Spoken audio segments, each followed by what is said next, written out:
Bismillahirrahmanirrahim. Assalamualaikum warahmatullahi wabarakatuh. Innal hamdalillah nahmaduhu wa nasta'inuhu wa nastahdihi wa nastaghfiruh. Wa na'udzu billahi min shururi anfusina wa sayyiati a'malina. May yahdihillahu fala mudilla lahu wa may yudlil fala hadiya lahu. Asyhadu an la ilaha illallah wahdahu la syarika lah wa asyhadu anna nabiyyana wa imamana wa qurrata a'yunina Muhammadan abduhu wa rasuluh arsalahu Allahu rahmatan lil alamin sallallahu alaihi wa ala alihi wa sahbihi wa sallama tasliman katsira. Ya ayyuhalladzina amanu taqullaha haqqa tuqatih wa la tamutunna illa wa antum muslimun. Allahumma inna hadha ikbalu laylik wa idbaru naharik wa aswatu du'atik faghfir lana jami'an ya rabbal alamin. Allahumma inna nas'aluka fahman nabiyyin wa hifdzal mursalin wa ilhamal malaikatil muqarrabin. Subhanaka la ilma lana illa ma 'allamtana innaka antal alimul hakim wa tub 'alaina innaka antat tawwabur rahim. Bismillah tawakkaltu 'ala Allah wala haula wala quwata illa billah. Dari sekian kali pertemuan kita membahas masalah amanah dan kita sudah memukaddimai amanah yang juga tidak kalah pentingnya Allah bebankan kepada masing-masing kita secara pribadi, keluarga dan berkelompok serta bermasyarakat ini adalah amanah al-amru bil ma'rufi wan nahyu 'anil munkar. Menyuruh berbuat baik, amar ma'ruf dan mencegah terhadap kemungkaran. Jamaah sekalian, dalam hidup dan kehidupan kita ini, karena kita ini adalah makhluk sosial, hidup yang saling terkait satu sama lain, pasti ada di antara kita kesalahan yang kita perbuat. Baik kesalahan itu disengaja ataupun tidak disengaja. Justru baiknya kita ini manakala di antara kita mengingatkan untuk meluruskan kesalahan yang diperbuat oleh saudara kita. Itu namanya nahi anil munkar. Mencegah, meluruskan dari kemungkaran yang dilakukan oleh saudara kita. Dan setiap ada peluang-peluang kebaikan, kalau kita mengaku umatnya Rasulullah sallallahu alaihi wasallam, kebaikan itu tidak hanya dinikmati oleh kita sendiri. Pastinya kita memikirkan bagaimana al-ma'ruf ini, kebaikan ini, al-khairat ini bisa juga dilaksanakan oleh saudara-saudara kita yang lain. Inilah yang dinamakan dengan al-amru bil ma'ruf wan nahyu 'anil munkar. Cuma sayang jamaah sekalian, proyek yang sangat mulia ini, amar ma'ruf nahi munkar ini, seakan-akan ini adalah beban tugas yang dipikul oleh ustadz saja, atau para kiai, para penyeru, dai, mubaligh. Serasa kita ini tidak punya tanggung jawab untuk memikul masalah ini. Paling tidak kita tegakkan ini jamaah sekalian dalam kehidupan yang melekat dengan kita semua, kehidupan rumah tangga kita. Betapa banyak kebaikan-kebaikan yang tidak dilakukan oleh istri, oleh orang tua, oleh mertua, oleh kakak, adik, ipar dan anak-anak kita juga bahkan. Maka kita punya tugas untuk mengingatkan ini. Sebagaimana mungkin saja ada kemungkaran itu di tengah-tengah keluarga kita. Pada istri kita mungkin masih banyak, mudah-mudahan tidak ada di sini jemaah sekalian. Ada sebagian dari saudara kita yang tidak sadar atau tidak memahami pentingnya bagi seorang wanita menutup auratnya. Umpamanya wanita kalau sudah tiba masa balighnya, haidnya, sejak umur 10 tahun sampai dia meninggal dunia, itu wajib baginya untuk menutup semua anggota tubuhnya.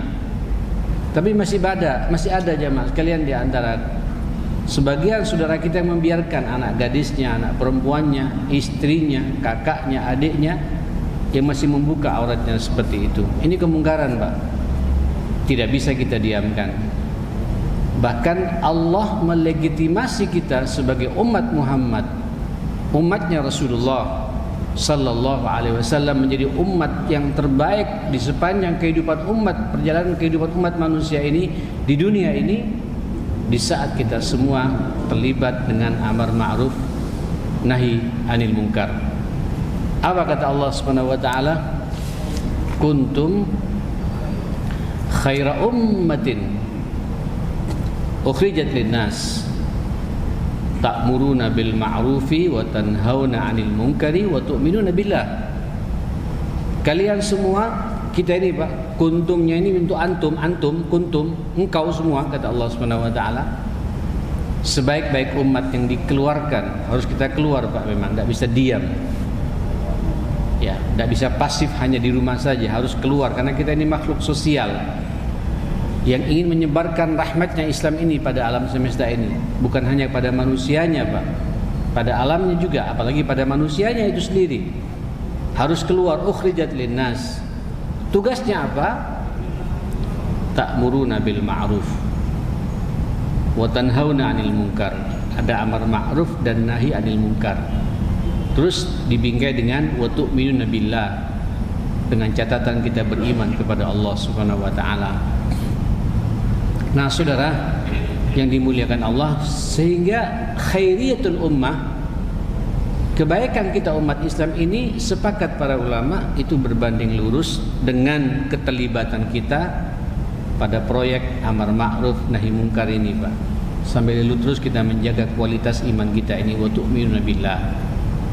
Sebab kalau umat ini meninggalkan untuk menyebarkan al-haq ini kepada yang lainnya dan membiarkan kemungkaran ini ada, bisa-bisa ini kita menjadi umat yang terjelek Pak. Justru khaira ummah ini melekat kalau semua kita terlibat dengan amar ma'ruf nahi munkar. Dan ini Pak yang dicontohkan generasi terdahulu di bawah pimpinan Rasulullah sallallahu alaihi wasallam. Tiada hari Pak kecuali Nabi itu menyebarkan kebaikan ini kepada umat ini. Tiada hari, setiap ada kemungkaran Nabi tidak pernah diam. Man ra'a minkum munkaran falyughayyirhu biyadihi. Barang siapa engkau melihat satu kemungkaran, cegahlah dengan tangannya, dengan powermu itu, kekuasaanmu itu, kemampuanmu itu. Falyughayyirhu biyadihi. Fa illam yastati', kalau kita tidak mampu, fa bilisani. Bicara Pak. Bicara ini bukan hanya pengajian, semua kita bisa Pak. Mencegah dengan omongan kita, ya, kepada anak kita, kepada istri kita, bicara kita Pak. Ini tidak benar. Ini yang benar. Ini harus kita lakukan. Ini kebaikan yang datang dari Islam. Ayo kita sama-sama mengerjakannya. Ya. Saudara, itulah khairiyatul ummah. Nah, saya sudah muqaddimai di pertemuan yang lalu, kalau tidak keliru, kalau tidak salah insyaallah, supaya efektif, tepat sasaran dakwah atau amar ma'ruf nahi munkar yang kita lakukan ini mendatangkan efektivitas yang jitu, yang tepat sasaran dan berhasil sebagaimana dakwahnya Rasulullah, amar ma'rufnya Rasulullah dan nahi munkarnya Rasulullah. Perhatikan 4 hal. Yang pertama, dalam kitab ini disebut sifatul amir bil ma'ruf wan nahi anil munkar, sifat-sifat asasi yang harus dimiliki oleh kita kalau kita mau terlibat dengan amar ma'ruf nahi munkar ini. Ada 4 hal. Yang pertama, al-ilmu, punya ilmunya. Sebab kebaikan ini Pak, semuanya harus by ilm, harus ilmu. Berakidah pun juga pakai ilmu.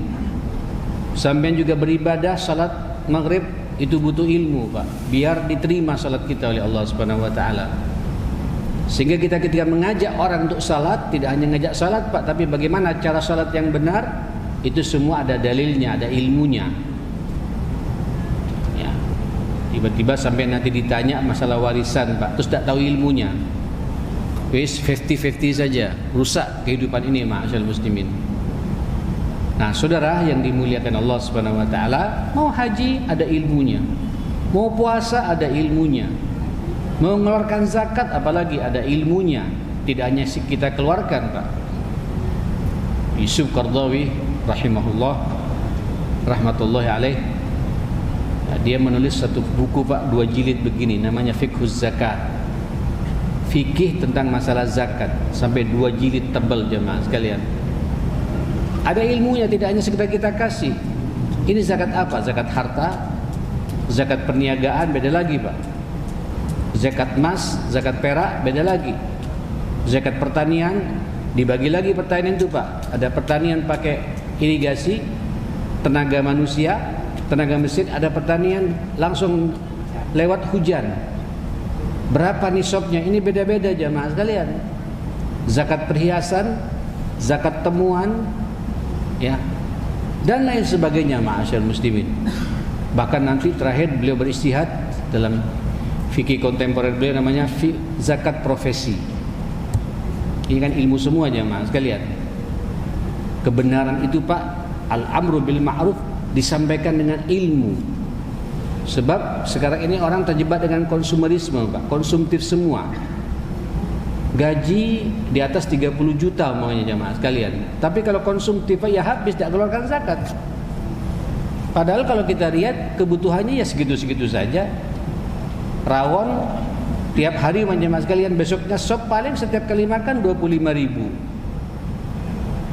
Kalikan dia selama 1 bulan dengan istrinya juga, dengan anaknya, masih banyak sisanya. Tapi karena konsumtif jamaah sekalian, ini dibeli, itu dibeli, sesuatu tidak perlu dibeli, HP-nya tiap hari ganti, tiap bulan ganti, habis uang. Akhirnya tidak mengeluarkan zakat, Pak. Beliau beristihad, ya, namanya zakat profesi. Setiap bulannya walaupun belum sampai nisabnya, keluarkan langsung 2,5%. Ya, karena khawatir terjebak dengan konsumerisme seperti itu, dan begitu seterusnya. Saya bukan ahli fikih, Pak, tapi bisa tanya sama Ustaz Agung, lebih paham masalah ini. Nah, saudara yang dimuliakan Allah Subhanahu wa taala, ini ilmu, Pak. Ilmu. Ilmu di sini ada ilmu tekstual, dalil Al-Qur'an dan hadis-hadis Rasulullah. Ilmu juga bisa ilmu kontekstual, dari berangkat dari pengalamannya dia menyampaikan amar ma'ruf nahi munkar ini, Pak. Kepada siapa saya menyampaikan ini? Tepat tidak ketika saya membahas bab ini? Momennya tepat tidak? Ya, bagaimana situasi umat ketika untuk mendengarkan kajian ini? Ini semua ada ilmunya, ma'asyal muslimin. Biar kita tahu, Pak, dengan siapa kita berbicara, kepada siapa kita berbicara, di momentum apa kita berbicara. Ini semua ada ilmunya, ma'asyal muslimin. Ilmu komunikasi namanya, ya. Nah, saudara yang dimuliakan Allah Subhanahu wa taala, yang kedua, kata para ulama, setelah kita tahu ilmunya, tolong sampaikan al-haq ini, amar ma'ruf nahi munkar ini, dengan birrifqi, dengan penuh kelembutan, Pak. Tunjukkan indahnya Islam ini kepada umat, Pak, yang rahmah bagi alam semesta ini. Islam jangan dibuat takut pada umat ini, jemaah sekalian. Sehingga orang setiap belajar Islam menyenangkan, Pak. Ada solusi dalam hidupnya, bukan ditakut-takuti, Pak. Ada orang datang, ya, tiba-tiba sadar, Pak, akan masa lalunya, akan dosa-dosanya, tatuannya di mana-mana, jemaah sekalian. Terus masuk, nanya, ada enggak pintu pertobatan bagi saya gitu? Dilihat wajahnya semuanya penuh tato, jemaah sekalian. Ya, kerjaan saya zina setiap saat gitu. Terus datang, kita merasa, Pak, sudah suci, sudah benar semuanya. Auzubillah. Bersihkan dulu tatumu kalau mau masuk ke dalam masjid. Kira-kira gimana jemaah sekalian? Orang lari, Pak. Lari umat, takut pada agama ini, ma'asyar muslimin. Ternyata di Islam menyiksa kita. Ya, lembut, Pak. Sekarang ini orang kondisi sakit, ma'asyar muslimin. Umat ini lagi sakit, Pak. Orang sakit itu butuh penanganan serius, dengan penuh ketelatenan dan kelembutan. Jangan dikasari. Orang sakit, Pak, kalau dikasari, Pak, semakin sakit. Sampai yang kalau datang ke pasien, Pak, datang ke rumah sakit atau keluarga kita ada yang sakit, dipaksa makan. Kira-kira semakin sembuh atau tidak, jemaah sekalian? Apel, Pak, memang bagus bagi dia, Pak. Tapi kalau sampai nerakanya makan, Kalau tak makan semakin sakit nanti itu. Bentak mata kita juga mendelik. Orang semakin tertekan. Tapi kalau ampel itu sampai kupas, Pak, Allahu Akbar, sakit ya. Ngomongan kita juga enak pada yang bersangkutan. Saya juga pernah pengalaman sakit seperti ini pula. Insya Allah sembuh, tidak ada yang nggak sembuh. Pasti ketemu nanti dengan obatnya. Walaupun ada vonis dari dokter, nggak lama lagi hidupnya. Motivasi orang itu, Pak. Sakit secara fisik. Dikupaskan apelnya, Pak. Setelah itu dipotong, Pak. Dibagi 4 atau dibagi 6. Dibuang bijinya. Ambilkan lepeknya, Pak, sampai serahkan. Kasih garpunya. Orang enak, Pak. Nerima jamaah sekalian. Tapi kalau ngasih apel kasar, ya, apa yang terjadi jamaah? Semakin seksama, Pak, dengan umat saat ini. Orang sedikit-sedikit dikafirkan, sedikit-sedikit dibid'ahkan, sedikit-sedikit masuk neraka, sedikit-sedikit orang dibilang zindik, munafik, segala macam. Ancaman-ancaman terus yang dibahas. Ada saatnya kita berbicara ancaman, Pak, tapi setelah dominan, Pak, bab-bab yang menyenangkan Islam ini kita sampaikan pada umat ini, ma'asyar muslimin. Agama kita ini, Pak, rahmah, penuh cinta, penuh kasih sayang bagi alam semesta. Masih ingat kisah seorang badui ya, Mak sekalian, yang datang ke dalam masjid begini. Waktu itu masjid, Pak, tidak karpetan begini, saudara sekalian. Dulu masjid, Pak, di zaman Nabi, ya, pasir jamaah sekalian. Wa ju'ilat liyal ardu masjidan wa tahura. Aku jadikan setiap bumi ini menjadi masjid, tempat kita sujud dan suci, kata Nabi. Tidak ada sejadah dulu, Pak. Maka dulu para sahabat ketika salam, assalamualaikum warahmatullahi wabarakatuh, itu bekas-bekas pasirnya ada, Pak, di hidungnya dan di keningnya, Pak. Maka mereka bersihkannya, Mas sekalian. Kita kadang-kadang juga masih banyak meniru juga, Pak, ya, walaupun sujudnya di karpet, Pak. Begini juga jemaah sekalian gitu. Ya, tapi tidak apa-apa, karena saking cintanya, Pak, kepada para sahabat dulu ya. Ya, kita ngambil sunnah cintanya saja, Pak. Tapi sunnah muamalahnya tidak tepat sasaran sebenarnya jemaah sekalian. Apa yang terjadi, saudara sekalian? Tiba-tiba ada orang Badui masuk ke masjid, Pak, pipis di pojokan situ, Pak. Untuk para sahabat teriak-teriak. Kata Nabi, "Skudu. Khalluhu," kata Nabi. Biarkan dia. Jangan teriak-teriak. Saat nanti kalau dia teriak-teriak, apalagi sudah keluar, Pak, kemaluannya, nanti pipisnya kemana-mana, kaget dia. Akhirnya kamu tidak tahu kemana najisnya itu. Subuhu bil ma, nanti tuangkan air, kata Nabi. Air pipisnya itu, Pak, kalau kena air, ikut air ke bawah, kata Nabi.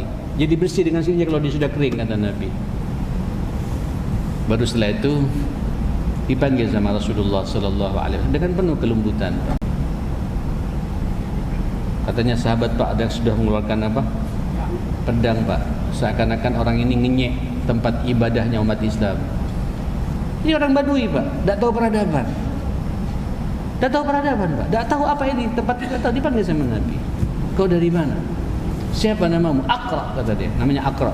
Aqra siapa? Aqra bin Habis. Dari mana? Dari tempat fulan-fulan, dari gunung, Pak, di atasnya gunung. Satu daerah yang tidak punya peradaban, yang Badui, Pak, Badui kalau teriak-teriak, Pak, manggil orang teriak-teriak, karena biasa mereka di tanah lapang, sama sekalian. Bahkan pernah manggil Rasulullah, ya Muhammad, padahal dekat, Pak, Muhammad, haum, kata Nabi. Iya, ada apa, kata Nabi. Juga menjawab dengan bahasa dia juga, biar nyambung komunikasinya, Pak. Dia tahu apa ini? Tak tahu. Aku lihat ngumpul-ngumpul begini, aku juga pengen ngumpul, cuma aku tadi kebelet pipis di situ. Ini rumahnya Allah,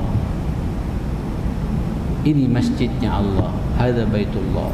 Kaget dia, Pak.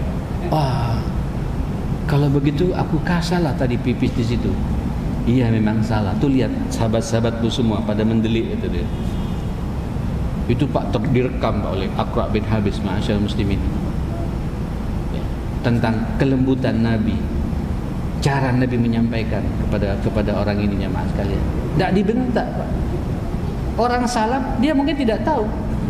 Kalau tahu, Pak, mungkin dia lagi didominasi oleh keinginan hawa nafsunya, jemaah sekalian. Tugas kita, Pak, untuk kemudian mengingatkan dia. Namanya manusia, kadang lupa atau tidak tahu. Bagi tidak tahu, Pak, kewajiban kita memberitahu bagi yang bersangkutan dengan penuh cinta dan kasih sayang.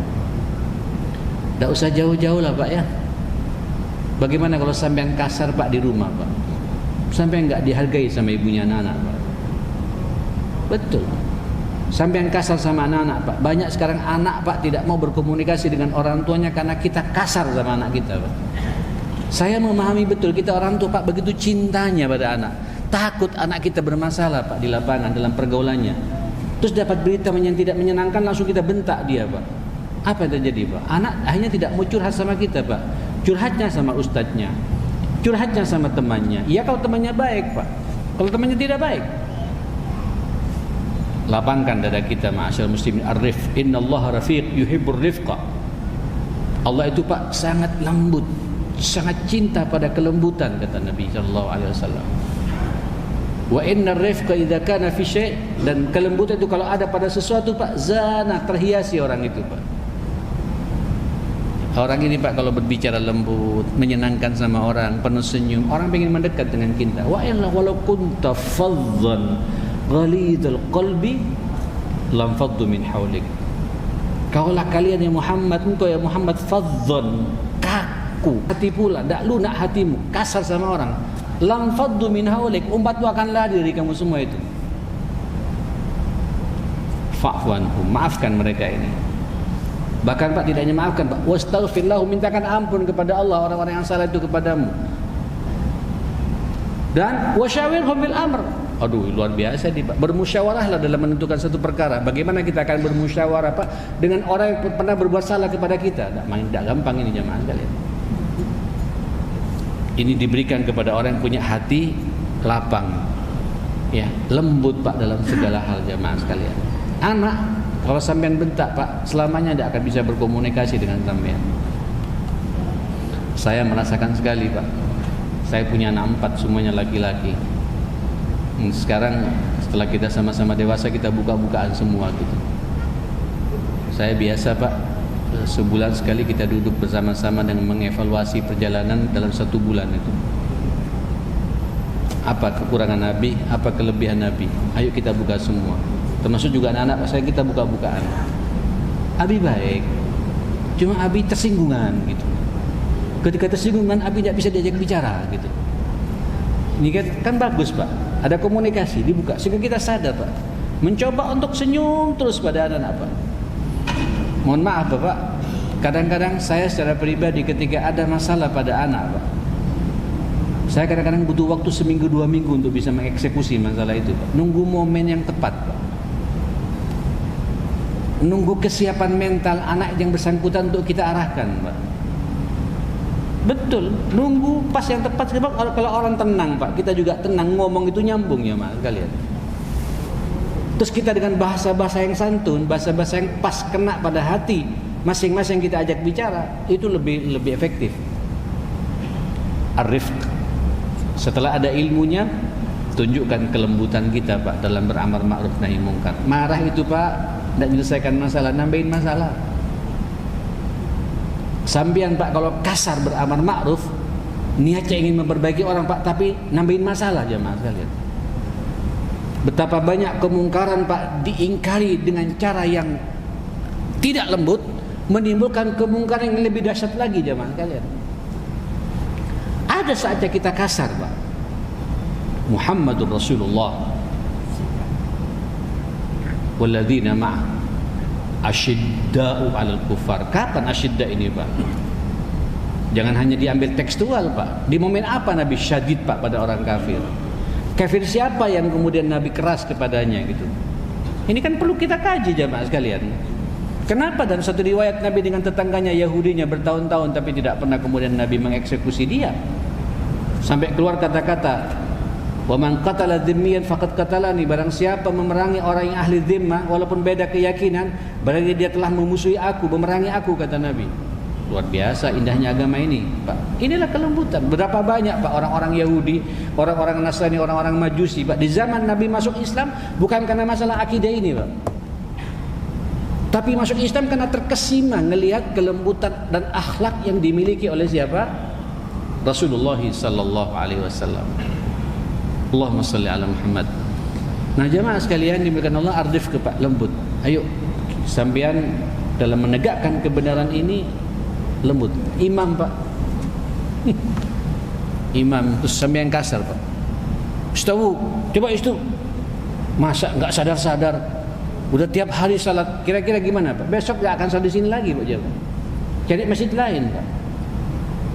Tapi kalau sampean istawu, i'tadilu, tolong luruskan.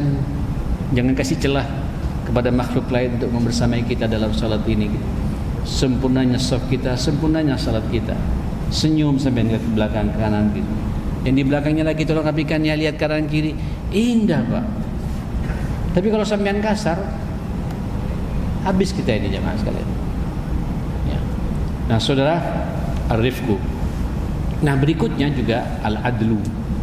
Yang ketiga namanya, supaya efektif amar ma'ruf nahi mungkar ini, yang ketiga, sifat yang ketiga adalah harus adil Pak, proporsional. Sampaikan Islam ini Pak secara proporsional ya, jangan hal-hal sepele dianggap masalah besar, kurang adil Pak. Tapi masalah serius dia dibuat ringan-ringan, dibuat enteng, itu kurang adil Pak, kurang adil dalam penyampaian materinya. Sampaikan apa adanya Pak. Yang haram katakan haram, tapi sampai juga cari solusinya Pak, bagaimana supaya orang tidak terjebak dengan haram ini. Jangan sedikit haram, dak sah salah sampean, masuk neraka sampean. Taubat sampean ditunggu sampai, waduh, orangnya sehingga takut Pak. Boleh kita mengharamkan sesuatu Pak, tapi cari solusinya Pak. Ini enggak boleh. Masih ada peluang-peluang yang halal bagi kita Pak. Jelaskan indahnya agama ini Pak. Ini kalau tidak ada ilmu, tidak ada kelembutan, kemudian kita tidak adil Pak menyampaikannya, kasar. Apalagi Pak, tahu Pak. Ya Allah. Macam saya Pak khutbah Jumat di sini jemaah kalian. Tahu Pak kalau di sini ada beberapa rival saya Pak. Orang-orang yang enggak saya sukai Pak. Dan saya tahu perbuatannya. Kesempatan di Jumat nanti saya akan bahas masalah ini. Tak banting semua, tak habisin semua. Tapi di masjid yang lain Pak, karena di situ banyak orang yang kemudian memuji-muji kita, mengapresiasi kita, membantu kita, dengan bab yang sama kita tidak bahas seperti itu. Padahal dia juga berbuat kesalahan yang sama dengan kesalahan yang diperbuat di masjid itu juga, di masjid yang lainnya juga. Ini namanya tidak adil Pak. Atau beginilah, dalam konteks kita berumah tangga ya, saya memahami Bapak. Kalau Bapak punya anak 3 atau anak 4, pasti di antara 4 atau 3 anak itu pasti ada satu anak Pak yang melekat di hati kita Pak. Sudahlah, ini Pak karunia dari Allah. Saya punya anak 4 Pak, ada satu anak Pak yang sampai sekarang saya ngeliat wajahnya Pak adem lah ini Pak. Mulutnya bau Pak, tidak terasa bau Pak. Walaupun kakaknya atau adiknya bau Pak, jijik kita masih ada seperti buat dia Pak, tidak merasa jijik kita Pak. Itu yang memberikan cinta itu siapa? Allah Subhanahu wa taala. Ini karunia dari Allah Pak. Tapi sampean tidak boleh menunjukkan perhatian kita lebih kepada saudara-saudaranya yang lain. Dosa kita ini jemaah sekalian. Nah, kadang-kadang Pak anak ini Pak berbuat salah. Terus kita kadang-kadang menasihatinya, Pak cari pembenaran. Maksudnya begini loh. Kadang-kadang begitu. Tapi kalau kemudian saudaranya yang lain berbuat kesalahan yang sama, mendelik kita ini Pak. Marahnya serius gitu. Sampai anak merasa kenapa Abi kok begini ya? Sama fulan begini, sama aku kok begini gitu.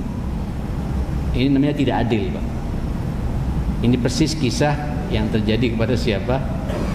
Imra'atu Aziz atau Imra'ah dari Makhzumiyah ketika mencuri Pak, yang dari bangsa Quraisy Pak, bangsa terhormat. Dia harus kena hukumnya, dipotong tangannya Pak. Tapi merasa aib keluarga besarnya ini jemaah sekalian. Kemudian lapor kepada Rasulullah, tapi tidak ada yang berani bicara Pak, kecuali hanya Usama bin Zaid yang bisa menjadi pembicaranya kepada Rasulullah. Ya Rasulullah, ini Imra'atu bin Bani Makhzumiyah mencuri ya Rasulullah. Nisabnya sudah kena. Ini saya menjadi perwakilan dari mereka. Cari win-win solution supaya enggak dipotong tangannya Pak. Apa yang kau minta ya Rasulullah? Mau minta kuda, minta kendaraan, minta peralatan perang, tak siapkan semua. Mau bangun masjid di mana tak bangunkan masjid, yang penting jangan dipotong tangannya. Itu Nabi berubah Pak wajahnya. Wallahi wa aimullah, kata Nabi, demi Allah, demi Allah. Inilah innama ahlaka man kana qablakum, celakanya umat sebelum kamu ya karena bab-bab kayak gini. Kalau ada orang-orang miskin mencuri, orang-orang biasa mencuri, langsung dipotong tangannya. Tapi kalau mencuri orang-orang terhormat, tarakuha, ditinggalkan. Kenapa? Ditutupi. Ada kompensasi, Pak. Bayar ini, bayar itu, segala macam. Kata Nabi, wallahi demi Allah. Ini Pak, ini namanya bahasa adil Pak, dalam amar ma'ruf nahi munkar. Demi Allah, andaikan Fatimah putriku kecintaanku mencuri, laqata'tu yadaha, akan ku potong tangannya. Putrinya sendiri mencuri, Pak, akan saya potong, kata Nabi sallallahu alaihi wasallam. Inilah bentuk keadilan Pak dalam beramar ma'ruf nahi munkar. Terakhir ya akhi, apa yang terakhir Bapak? Sifat yang terakhir adalah as-sabr wal hilm. Harus sabar Pak. Memang beramar ma'ruf nahi munkar ini butuh kesabaran Pak. Aduh, kalau tidak sabar sampai putus asa Pak. Ya, saya ini kurang apa? Ya kurang sabar, jelas Pak. Ya.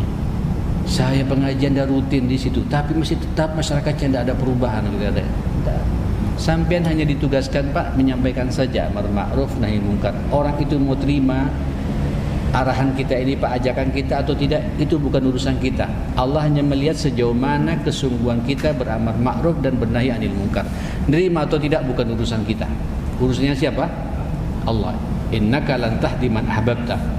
Engkau ya Muhammad tidak akan mampu memberikan hidayah kepada siapa yang kau sukai. Tapi Allah yang memberikan hidayah kepada hamba yang disukai. Ya, Allah Pak yang memberikan hidayah kepada hambanya ini. Nah, mudah-mudahan Pak, ya dakwah yang kita sampaikan, amar ma'ruf nahi munkar yang kita sampaikan, mudah-mudahan berbarengan dengan hidayahnya Allah ya Pak ya. Sampaikan saja Pak. Terus tidak berlaku, sampaikan lagi. Terus belum berubah, sampaikan lagi. Sampai kapan? Sampai mati Pak. Ini butuh kesabaran. Contoh di rumah Pak, di rumah. Anak saya Pak, 4-4-nya sudah dewasa semua Pak, 3 sudah berkeluarga. Tinggal 1 yang belum berkeluarga jemaah kalian. Sampai sekarang Pak, saya tidak pernah bosan, tidak pernah jenuh Pak, untuk mengingatkan salat tepat waktu, terutama subuh Pak. Masjid depan rumah, adzan kedengaran Pak. Kalau qomat baru bangun Pak.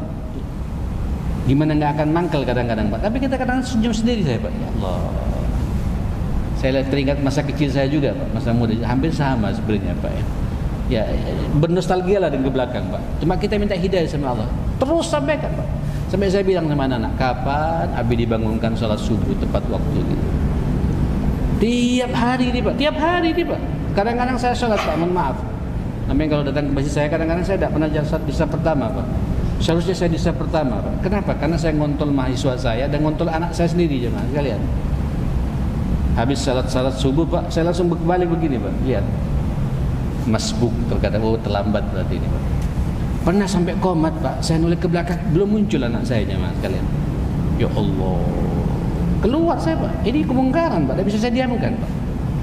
Tinggal melangkah 6 meter Pak dari masjid jemaah sekalian. Dilihat, ya Allah. Sudah wudhu Pak, tapi wudhunya apa? Bukan hanya wudhu Pak, buang masuk kamar mandi, cuma lama di kamar mandi Pak, melanjutkan tidurnya jemaah sekalian. Iktikaf lagi Pak di situ di kamar mandi gitu. Begitu saya ketuk, oh iya Bi, qomat sudah mulai Fatihah sudah bilang. Baru dia sadar, ngantuk. Kadang-kadang juga kasihan juga Pak, pulang dari kampusnya jam 1 dini hari, jam 12. Paling cepat jam 11 yang kuliah malam itu Pak S2 itu segala macam. Ya Allah, sakno memang. Tapi ini Pak kita lebih kasihan lagi kalau dia kita biarkan bermaksiat kepada Allah Subhanahu wa taala. Sampai kapan Pak? Sampai saya mati saya bilang gitu. Harus sabar Pak. Terus minimal nanti kita mati Pak akan terekam di anak kita. Begitu dulu orang tua saya mengawal saya dalam urusan salat ini. Begitu orang tua saya mengawal saya untuk baca Quran tiap hari. Terus sampaikan mulut ini Pak. Dan jangan bosan sampean Pak. Kalau sampean bosan Pak, kemungkaran jadi terus coba kalian. Oh sudah, tidak ada sudah Pak. Sudahnya kalau kita mati. Baru berhenti kita beramal ma'ruf dan bernahi anil munkar ini jemaah sekalian. Bapak Ibu yang dimuliakan Allah Subhanahu wa taala, inilah Pak 4 sifat yang harus kita miliki dalam beramar ma'ruf nahi anil munkar. Kalau 4 ini ada insyaallah ya akhi, enak Pak. Sampean membawa misinya Rasulullah sallallahu alaihi wasallam. Sampean telah menjadi pewaris Nabi sallallahu alaihi wasallam. Dan insyaallah Pak, ini bangsa kalau semua masing-masing kita berfikir begitu, amar ma'ruf nahi munkar, di kantor Pak ada kemungkaran, sampaikan, cegah dengan cara yang baik, yang lembut, pakai ilmu, ya, proporsional, ya. Berbuat lagi, sampaikan lagi Pak, terus begitu. Insyaallah masing-masing kita ini Pak, semua kita akan dirahmati oleh Allah Subhanahu wa taala. Rabbana atina fid dunya hasanah wa fil akhirati hasanah wa qina adzabannar. Rabbana ighfir lana wa tub alaina innaka antat tawwabur rahim. Wa sallallahu ala sayyidina Muhammadin wa alihi washabihi wasallam. Alhamdulillahirabbil alamin. Sudah isya. Subhanakallahumma wa bihamdika asyhadu an la ilaha illa anta astaghfiruka wa atubu ilaik. Mohon maaf semuanya. Assalamualaikum warahmatullahi wabarakatuh.